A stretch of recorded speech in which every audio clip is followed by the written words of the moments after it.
On va commencer par, donc, quand on va désormais s'appeler PMO Valuing, on va d'abord commencer par définir les services. Qu'est-ce qu'on peut offrir comme service? Donc, il y a un certain nombre de services. À l'issue de ces services définis, on va définir les fonctions qui sont associées à ces services-là. Et c'est pour cela que j'ai commencé à vous dire que dorénavant, les PMO sont considérés comme des sociétés de services, des compagnies de services. Vous avez un tel besoin, bon, j'ai tel service qui correspond à ça.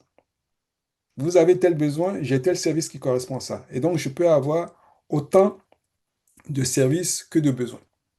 Donc, la première étape dans ce concept-là, à 8 étapes, c'est de définir les services. Ensuite, on va définir les fonctions, hein, qui répondent à ces services-là. Et une fois qu'on a défini les fonctions qui répondent à ces services-là, on va définir le processus, le mécanisme et les processus à mettre en place pour justement répondre à cela. Une fois qu'on a défini les processus pour offrir ces services-là, on va définir les compétences nécessaires pour accompagner cela. Vous voyez? Donc, c'est pour dire que c'est du taillé sur mesure. C'est du taillé sur mesure. Ce n'est pas du standard comme précédemment.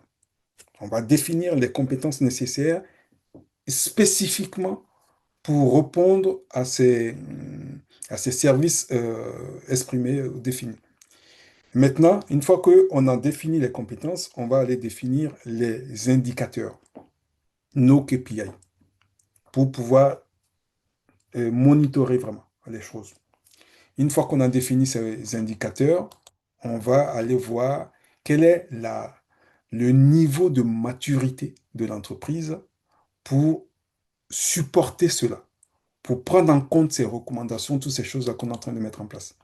Et donc ça passe le plus souvent par une étape de diagnostic de l'existant. Et donc, on va aller voir effectivement le niveau de maturité de l'entreprise. Avec tous ces éléments réunis maintenant, on va élaborer un plan. On va élaborer un plan. Et ce plan-là, c'est ça qui va être déroulé au sein du PMO sur 6, 12, 18, 36 mois en fonction de l'ampleur de la chose. Et pendant qu'on est en train de dérouler le plan, on va à un rythme défini en fonction de l'ampleur et de la durée globale de la mise en œuvre de la chose. On va aller faire des évaluations, des réévaluations pour voir est-ce que tout ce qu'on a défini par le passé est toujours d'actualité, est-ce qu'il faut faire des ajustements ou autre. Vous voyez que ça change de beaucoup de l'ancien modèle qui est un peu statique, qui est rigide et qui ne fait que tout le temps la même chose.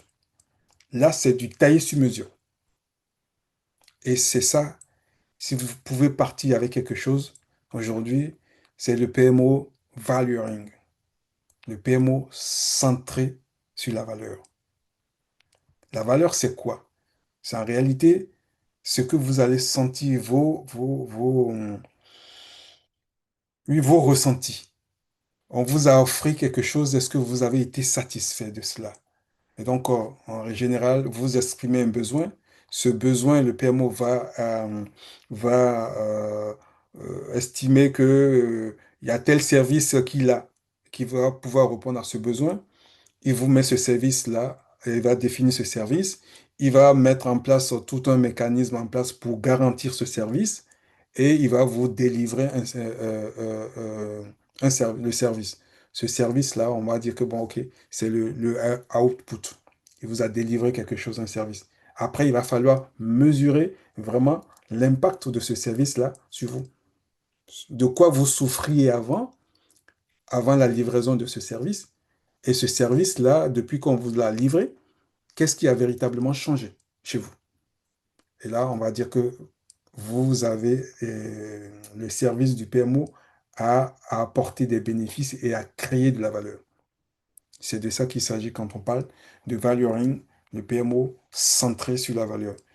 J'ai un besoin, je crée un service euh, taillé juste pour ce besoin qui a été exprimé par mon client ou par la partie prenante ou même parfois par l'entreprise même dont je suis membre.